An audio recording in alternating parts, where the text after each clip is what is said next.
this is Lisa from Mobile Tech Review, and today we're going to do a comparison smackdown between two top 13.3-inch Ultrabooks. Both of these are premium models. Both have Intel Haswell, the latest 4th generation Intel Core i5 and i7 CPUs. We have the Sony VAIO Pro 13 here and the Acer Aspire S7 2nd generation.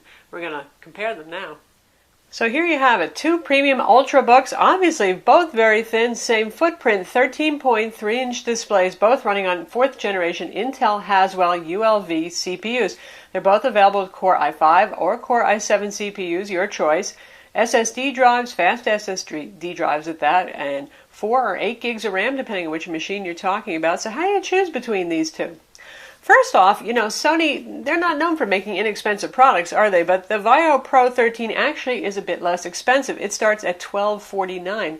For that, you get the Core i5 4200U, 4 gigs of RAM, and a 128 gig SSD drive. Now, with our Acer Aspire S7 2nd generation, the list price starts at $1499 for the same Core i5 CPU. You do get 8 gigs of RAM instead, though, and 128 gigs of storage. Now, of course, Acer is often discounted by retailers, and also Sony sometimes has sales, mostly for their up-configured models, and that means if you want to get it with a Core i7 or with more RAM or a bigger SSD drive and you do a build-to-order, you can generally knock some money off. Like right now, they're having $100, $200 off some options on it.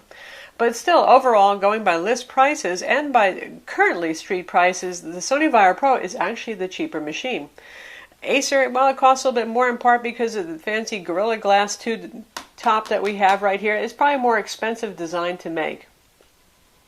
If you look at the Core i7 models, which have 8 gigs of RAM and 256 gig SSDs on each of these guys, and that's the Core i7 4500U, then the Sony actually is more expensive for the pre-built model. That lists for $1799 versus $1699 on the Acer. Again, with Sony, if you want to just build to order your own instead with those exact same specs, you'll probably find it for closer to $1,600. Go figure. It's a little bit silly the way that works, isn't it? They're both very thin, very light machines. The Sony VAIO Pro is 2.34 pounds. It's just got to be the lightest 13.3-inch notebook on the planet right now. The Acer is quite light too, at 2.87 pounds. So 2.34 versus 2.87. Neither of these is going to give you a hernia. Let's put it that way. They're both incredibly light. They're lighter than the MacBook Air 13-inch. The Sony achieves this lightness by having carbon fiber.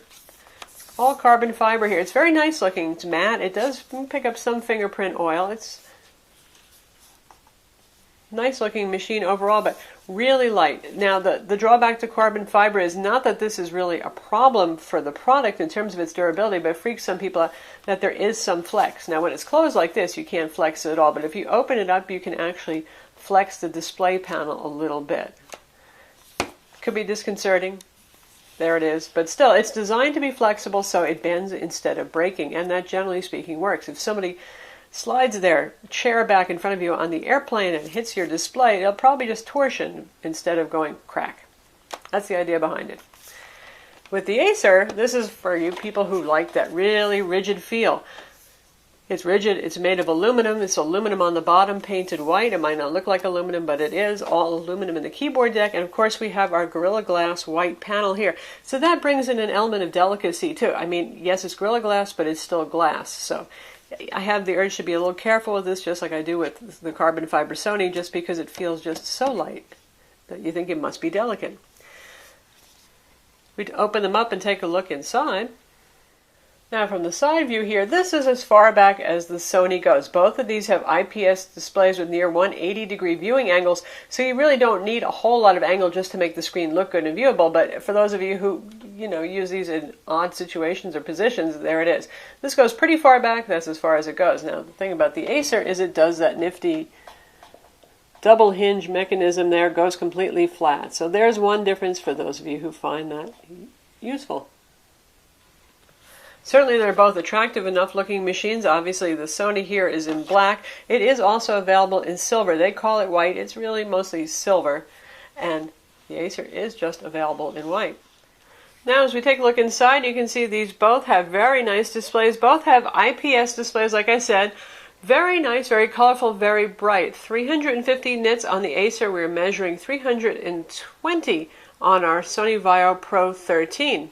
In terms of color gamut, to look at them, they're both very nice. The Sony has a much wider color gamut. For those of you who are content creation types, you work with HD video or image processing, and also typing, the VAIO Pro 13 is going to be a better choice. First off, because of that wider color gamut. We're talking a significant difference here, 20 percentage points different. The Sony manages 95% of sRGB and 75% of Adobe RGB. The Acer manages 72% of sRGB and 55% of Adobe RGB. So for those of you who are, again, professionals who need fairly accurate display, the Sony is one of the best you're going to find on the market right now. These are both glossy. Those of you who are outside of the US, there is a matte display option for the Sony, and that is non-touch. Normally these both have glossy displays with 10 points of multi-touch. Now, when I was talking about content creation and the keyboard on the Sony VAIO Pro is surprisingly good. For a very thin machine, it has nice key travel and nice tactile feel. It's just a pleasure to type on. And since I write thousands of words per week, I can tell you that I actually like it better. Acer has worked to improve the S7 keyboard and improve the travel a little bit, and they have. They went from 1 millimeter to 1.3 millimeters, but it still feels harsh. When you hit the keyboard, there's not much travel there, and you feel like you're bottoming out. It's sort of like the Sony VAIO Duo 13. It's not a horrible keyboard. It's large, well spaced, but it's still, well, a little uncomfortable on the fingers. You could get used to it, certainly. Also, Acer changes the key layout a little bit, and you can watch our full review to find out about that. So a couple of keys are in odd places, like the delete key has, well, wandered around to a different section of the keyboard that you would expect to find it. Both of these have backlit keyboards. The Sony has a traditional LED white backlighting. It's extremely even, as I just put my hand over the screen. In fact, I just turned it on because I touched the key. Very nice. It's one of the better jobs Sony's done with backlighting a keyboard. On the Acer, we have the EL backlit display, electroluminescent, and that's kind of an eerie green blue. That looks kind of neat, but I don't find it illuminates the keys quite as well. Part of that is because you have silver keys here, and silver keys that illuminate with a kind of bluish lighting. You don't get a whole lot of contrast out of that. The same thing can be said to a certain extent of the Sony VAIO Pro 13. If you go with the silver option, there's just not quite as much contrast for the key masking when the backlighting's on, though Sony does a better job of keeping the contrast up. So for keyboards, definitely the Sony VAIO Pro 13 is a winner. When it comes to trackpads, once again, the Sony has a better trackpad that I find is more responsive, a little bit larger, a slightly matte texture on it. So it works well for pinch zooming. And the Acer one also works just fine too. It's a little bit of a slipperier surface. Not as reliable for multi-touch gestures, but still, it's not a terrible trackpad. Just a slight preference for the VAIO Pro. And now, so you can see the keyboard backlighting in the dark. We're in a pretty dark, but not pitch black room right here. So you can see the kind of electroluminescent, neat bluish green backlighting that we have here. But that's actually not quite as bright and visible, but it gets the job done. And then we have the very even white backlighting on the Sony. Kind of a soft, mellowy yellow-white look. When it comes to fan noise, I can tell you that the VAIO Pro 13 is a noisy guy when he's plugged into power. That's when it's running in the full power profile mode and it's giving you all it can give you. And because it's such a thin design, there's not much room for cooling, Sony really kicks the fan up there. And they're also conservative because the CPU temperatures never really get that hot.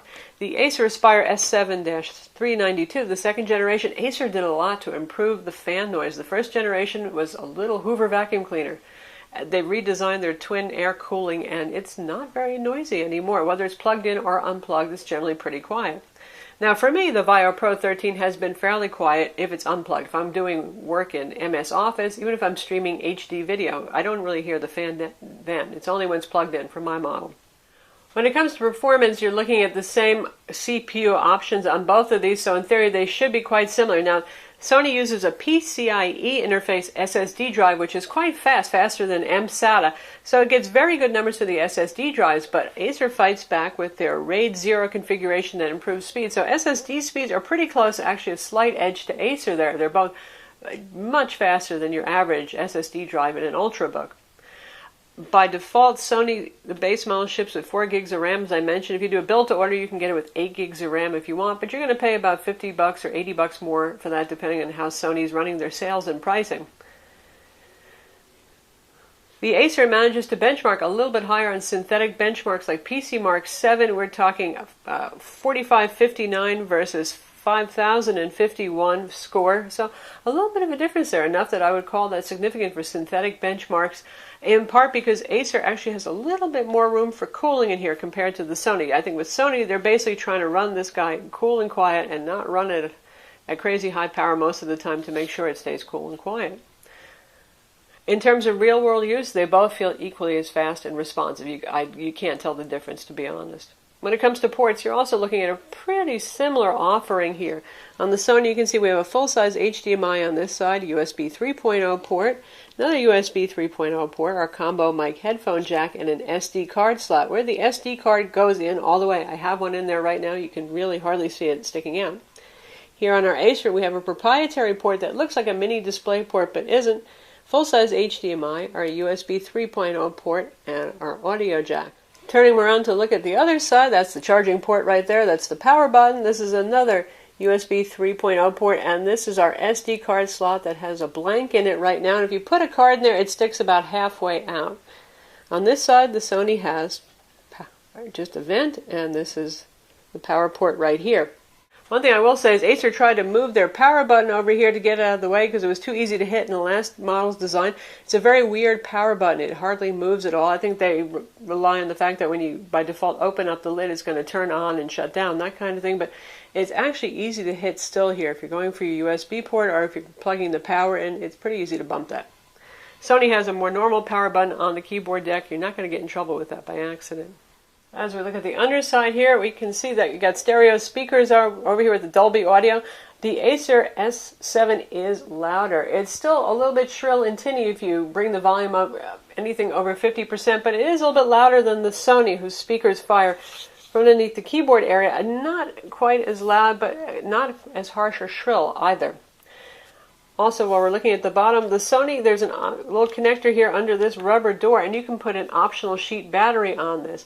Now, when it comes to battery life, the Acer Aspire S7 second generation is much improved, as we noted in our full review, about 6 hours on a charge now. With the Sony, we do about 6.5 hours, so still a little bit better there, even though the Acer has the higher capacity battery inside. Pretty interesting, that. With significantly different battery capacity. We're talking about 4,700 approximately versus over 6,200 milliamps in the Acer, but Sony does manage to last longer. Again, I think it's their power management. They're not running the CPU full bore whenever they can help it. That makes a difference. So with the Sony, the optional sheet battery can double runtime, so you're talking insane actual screen on use time somewhere between 10 and 12 hours easily with 50% brightness on the display. We're still waiting word from Acer as to whether the sheet battery they made for the last generation S7 will work with this guy to extend battery life further.